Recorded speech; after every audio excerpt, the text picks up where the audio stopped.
Bonjour tout le monde, oui je sais, je me suis absentée un petit moment, mais ne m'en voulez pas trop puisque ça y est, je suis de retour. Et aujourd'hui on se retrouve pour une histoire fascinante, une disparition qui hante encore les esprits plus de 20 ans après les faits. Vous avez peut-être déjà entendu parler de Maura Murray, une étudiante brillante, pleine de projets, qui disparaît du jour au lendemain sur une route enneigée du New Hampshire après un accident de voiture.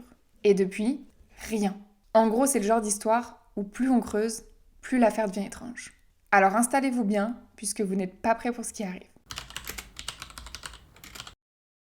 On est le 9 février 2004. Maura, 21 ans, étudiante en soins infirmiers à l'université du Massachusetts, quitte le campus sans prévenir. Elle ne dit pas un mot à ses amis, ni même à sa famille. Pourtant, elle envoie un mail à ses profs dans la journée pour leur dire qu'elle ne pourra pas venir en cours cette semaine à cause d'un décès dans sa famille. Problème, elle ment clairement, puisqu'il n'y a eu aucun décès dans sa famille. Et ce mensonge, il marque le point de départ d'un comportement plutôt étrange. Elle retire $280 de son compte en banque, achète de l'alcool dans un petit magasin, puis prend la route à bord de sa Saturn, une vieille voiture pas franchement en état de faire des kilomètres. Et c'est comme ça qu'elle se met en direction du New Hampshire. Pourquoi là-bas ? Eh bien on ne sait pas trop finalement, puisqu'elle n'a rien dit à personne. Mais ce n'est pas un trajet pris au hasard puisqu'elle a quand même pris le temps d'imprimer un itinéraire et de réserver une chambre dans un petit motel. À son arrivée à l'hôtel, elle ne prend même pas le temps de s'enregistrer, puis elle ne donne plus signe de vie pendant quelques heures. Et c'est vers 19h30 sur une route isolée près de Woodsville qu'on va avoir à nouveau des nouvelles, puisque sa voiture quitte la chaussée et termine dans la neige. Alors rien de dramatique, sa voiture est en effet accidentée, mais elle semble aller bien, mais c'est quand même à partir de ce moment-là que son comportement va devenir très étrange. Un habitant du coin voit la scène, évidemment il s'arrête et lui propose son aide. Il dira plus tard que Maura semblait plutôt calme, presque détachée, mais elle lui répond qu'elle a déjà appelé une dépanneuse. Sauf que, vous le voyez venir, Maura a encore menti, aucun appel n'a été passé depuis son téléphone. Alors pourquoi avoir menti ? Est-ce qu'elle voulait éviter d'interagir avec qui que ce soit ? Ou est-ce qu'elle ne voulait tout simplement pas de témoin ? On ne sait pas, la seule chose qu'on sait c'est que l'homme est reparti, mais comme il était plutôt inquiet, il a prévenu la police. Les agents arrivent sur les lieux de l'accident quelques minutes après, mais là, plus aucune trace de Maura.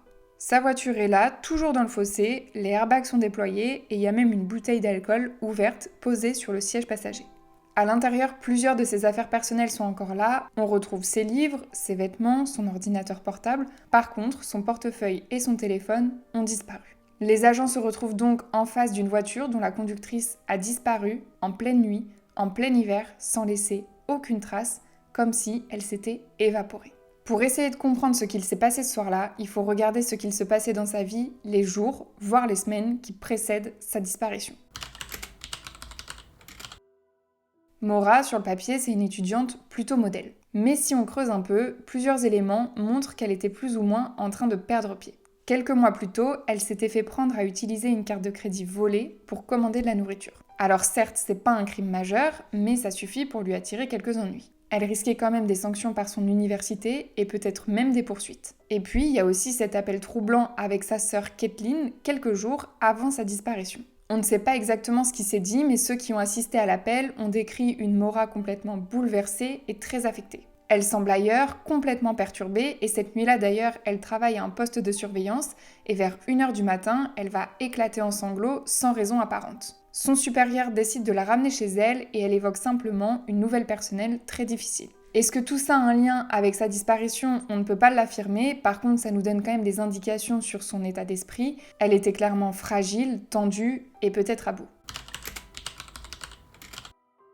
Concernant l'enquête, je vous l'ai dit, les agents de police sont arrivés assez tôt sur le lieu de l'accident. Sauf qu'au début, ils pensent justement qu'il s'agit simplement d'un accident, que la jeune fille s'est isolée quelque part le temps que quelqu'un vienne la chercher. Mais très vite, tout ça ne colle plus trop. Maura ne rentre pas à la maison, elle ne donne pas de nouvelles et personne ne sait où elle est. Des recherches sont donc lancées et les chiens pisteurs retrouvent sa trace, mais seulement sur une centaine de mètres. Un peu comme si elle avait embarqué dans une autre voiture par exemple. Mais ce qui est bizarre, c'est qu'aucune caméra, aucun témoin, rien ne peut confirmer la présence d'une autre voiture. On fait venir des hélicoptères, des plongeurs, des drones, les bois, les rivières, les sentiers, tout est passé au peigne fin, en vain.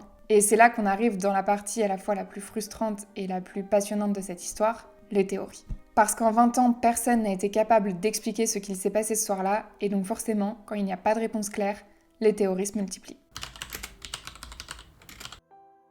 La première hypothèse, c'est celle de la fuite volontaire. C'est celle que beaucoup de gens ont envisagée au début. Maura aurait tout plaqué. Entre ses soucis à la fac, le stress lié à la fraude à la carte et son état émotionnel fragile, franchement, c'est possible. Elle aurait pu planifier son départ, utiliser l'accident comme diversion et partir avec l'aide de quelqu'un. En plus, ce qui renforce cette idée, c'est que comme je vous le disais, elle a retiré tout l'argent qui était sur son compte, elle a acheté quelques bouteilles d'alcool, on pourrait penser qu'elle avait envie de faire un break ou de fuir. Et d'ailleurs, certaines personnes pensent qu'elle avait un complice, quelqu'un avec qui elle avait envie de repartir à zéro, ailleurs. Mais le truc, c'est qu'en 20 ans, il n'y a jamais eu aucun signe de vie. Même les gens qui disparaissent volontairement finissent par refaire surface. Elle, non. Du coup, on en vient à la deuxième théorie, la mauvaise rencontre. Bon, forcément, cette théorie, elle est beaucoup moins joyeuse que la première. Certains pensent que Maura, seule sur cette route isolée, serait tombée sur quelqu'un de mal intentionné. Elle sort de la voiture, quelqu'un s'arrête, propose de l'aide, et ça tourne mal. Ce scénario expliquerait pourquoi sa trace s'arrête net et pourquoi il n'y a aucun appel pour une dépanneuse. Mais là encore, il y a un problème. Déjà, pourquoi elle aurait refusé l'aide du témoin interrogé ? Pourquoi elle lui aurait menti sur le fait d'avoir déjà appelé une dépanneuse ? Et surtout, pourquoi personne n'aurait vu cette autre voiture ? Et puis en plus, il n'y a aucun signe de lutte, aucune preuve concrète d'agression. Donc comme cette théorie ne tient pas tout à fait la route non plus, il y en a une troisième qui voit le jour. La troisième théorie, c'est la crise mentale. Certains pensent que Maura était dans un état de détresse totale et qu'elle aurait pu partir à pied, seule, dans la forêt. Peut-être qu'elle cherchait juste à fuir, peut-être qu'elle n'était pas consciente de ce qu'elle était en train de faire. Sauf que malheureusement, dans cette région, en plein hiver, une telle décision peut être fatale. Il fait nuit, il fait froid, il n'y a pas de réseau et il n'y a pas d'abri non plus. Mais encore une fois, il y a quelque chose qui bloque avec cette théorie. Dans cette affaire, il y a eu énormément de recherches sur plusieurs kilomètres autour du lieu et rien n'a été retrouvé. On n'a pas retrouvé de corps, on n'a pas retrouvé d'objets, et pour une disparition sur une si courte distance, c'est quand même plutôt étrange. Et donc vous le voyez venir, forcément, il y a une quatrième théorie. La quatrième théorie, c'est la piste paranormale. Et bah oui, forcément, il y a une disparition que personne ne peut expliquer, on ne pouvait pas passer à côté de cette théorie. On parle d'enlèvement extraterrestre, de portail vers une autre dimension, bref, de tout phénomène surnaturel qui pourrait expliquer cette disparition. Bon, tout ça est peu probable, mais cette théorie, elle montre surtout à quel point cette affaire frustre les gens. Parce qu'à force de rien trouver, certains cherchent une explication là où la logique s'arrête. Évidemment, comme les théories ne permettent pas de comprendre ce qui s'est passé ce soir-là, ni même de retrouver Maura, les recherches continuent. Depuis 2004, cette affaire est devenue un véritable phénomène. Des forums entiers lui sont dédiés, des podcasts, des documentaires, des chaînes ou des vidéos YouTube, beaucoup de personnes parlent de cette affaire. Il y a même eu des fouilles menées par des civils sur des bases de témoignages ou d'intuition.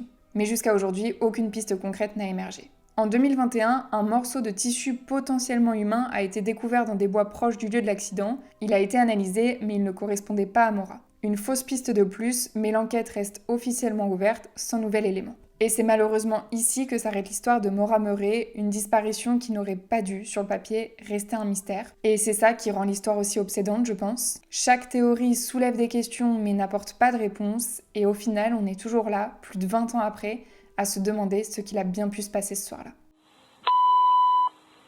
Alors je ne sais pas ce que vous en pensez de votre côté, si vous avez vu passer plus d'éléments sur une piste ou sur l'autre, n'hésitez pas à le partager en commentaire. Et surtout, j'espère pour ses proches qu'on saura un jour la vérité. Si cette histoire vous a intrigué, si vous aimez ce genre d'enquête, n'hésitez pas à liker la vidéo, à vous abonner à la chaîne et à activer la cloche. Je vous cache pas que je débute sur YouTube et que ça demande pas mal de temps, de recherche, d'écriture, d'enregistrement, de montage, et que tout soutien est le bienvenu, ça m'aide, vraiment.